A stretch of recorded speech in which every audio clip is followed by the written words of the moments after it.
बिस्मिल्लाहिर्रहमानिर्रहीम।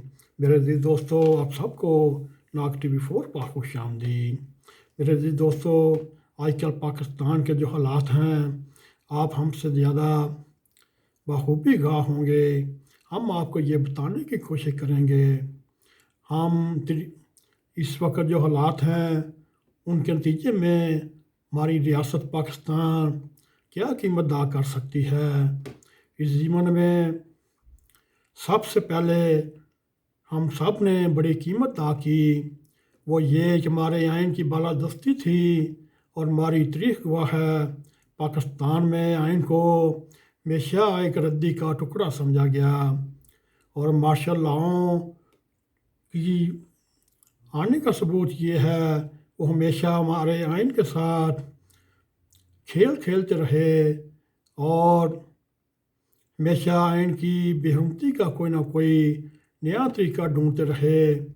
अतवार के रोज़ अदम एतमाद का जिसका पूरी आइनी तरीक़ाकार मौजूद है, उसको ना सिर्फ इस तरीक़ाकार को रद्दी की टोकरी में फेंकते हुए और डिप्टी स्पीकर को खुद ही जज खुद ही जलाद का किरदार दिया गया और इस तरह उन्होंने तरीक़ा अदम एतमाद का रास्ता रोक कर पाकिस्तान को कीमत अदा करने के लिए तैयार होना पड़ा।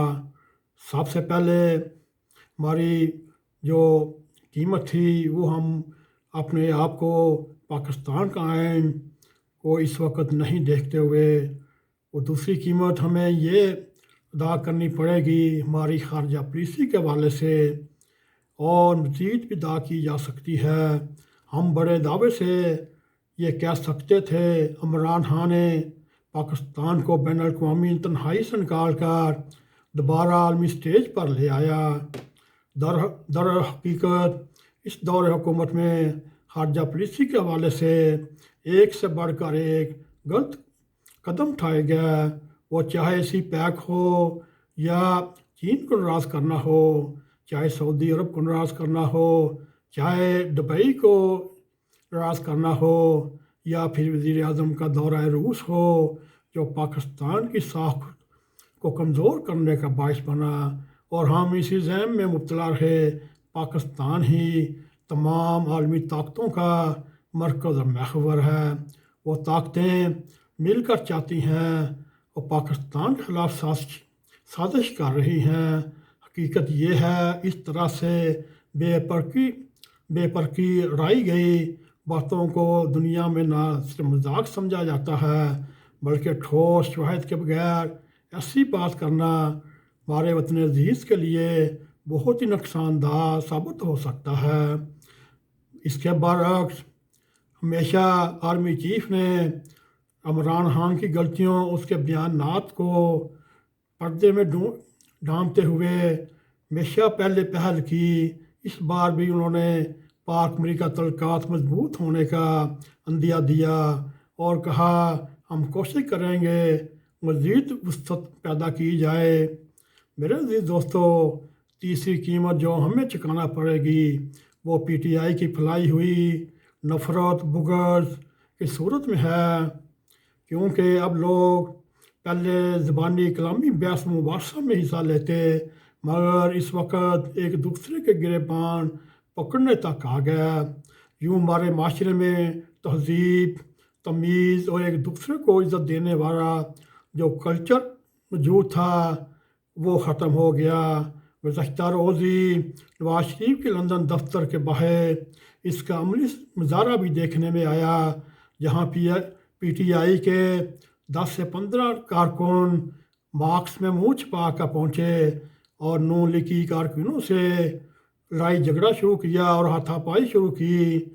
और फिर ये भी खदशा मौजूद है जितना खान साहब आजकल गैर मुल्की साजिश का डंडोरा पीट रहे हैं और अमेरिका को अपने मुखालफ उठा रहे हैं। कल को अमेरिका में कोई मुकीम खान साहब का हामी कोई ऐसी हरकत ना कर चुके जिससे पाकिस्तान और पाकिस्तानियों को शर्मिंदगी का सामना करना पड़े। मेरे अज़ीज़ दोस्तों, सोशल मीडिया हो इलेक्ट्रॉनिक मीडिया हो उस पर गाली का कल्चर عام ہو چکا ہے۔ میرے عزیز دوستو، کیا ہم اپنی آنے والی نسلوں کو یہ سبق پڑھا رہے ہیں؟ اور اس پر بھی ہمیں سوچنا چاہیے، اور یہ بھی ہمیں سمجھنا پڑے گا کہ عمران خان اور اس کے حامی آخر کس چیز کا جشن منا رہے ہیں۔ جو حکومت 5 سال پورا کرنا چاہتی تھی، وہ آج کی بڑا اپوزیشن کی کئی باتوں کو ہی پورا کر رہی ہے۔ میرے عزیز دوستو، قبل اس وقت انتخابات کا اعلان بھی ہو چکا ہے۔ یہ بھی اپوزیشن کی خواہش تھی، لیکن طریقہ نہایتی غلیظ اور کبھی تھا۔ پھر آئین کی خلاف ورزی اور جمہوریت کا مذاق اڑانے پر جشن منایا جا رہا ہے، اور یہ سمجھا جا رہا ہے جیسے بہت بڑی فتح حاصل کر لی۔ جو ان کے ذہنوں میں ہے، جو ماضی میں اسلام آباد ایئرپورٹ پر امریکہ کے دورے کے بعد جشن منایا اور ارشاد فرمایا، مجھے محسوس ایسا ہو رہا ہے میں نے دوسرا عالمی ورلڈ کپ جیتا، مگر اس کے 3-4 دن کے بعد ہی انڈیا بغیر لڑائی کے کشمیر ہضم کر چکا۔ کیا بات کریں، مشرقی پاکستان وہ بھی میر عبداللہ خان نیازی نے گوایا، اور عمران خان نے بھی مسئلہ کشمیر کا موضوع اور انڈیا کو دے دیا، اور ساتھ ہی بڑھے مارنے شروع کی۔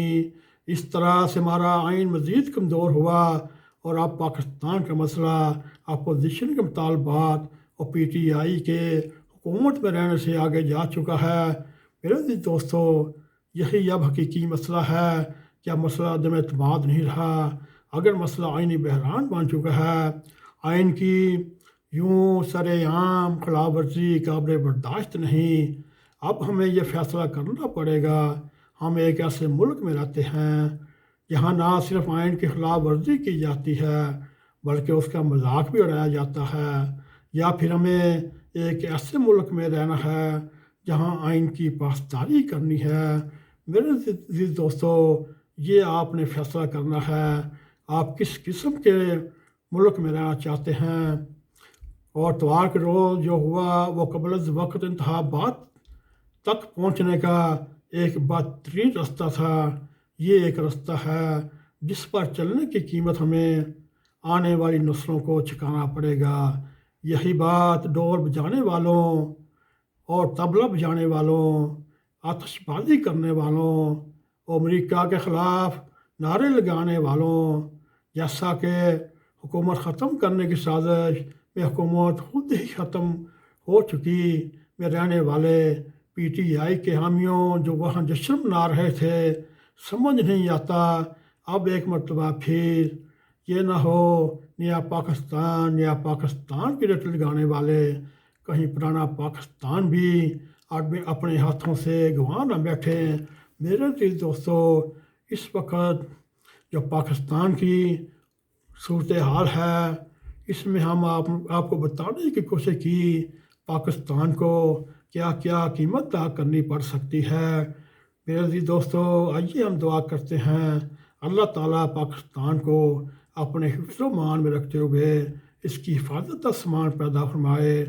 اگر آپ ہمارا یہ پروگرام پسند آئے، اس کو لائک بھی کریں، اس کو شیئر بھی کریں، اور کمنٹ سیکشن میں جاتے ہوئے اظہار خیال کرتے ہوئے راگ ٹی وی 4 کو سبسکرائب کریں، اور ہمیشہ کی طرح جاتے جاتے بیل آئیکن کو کلک کریں تاکہ ہماری تازہ ویڈیو آپ تک پہنچتی رہیں۔ اسی کے ساتھ ہمیں اجازت دیں۔ السلام علیکم ورحمۃ اللہ وبرکاتہ۔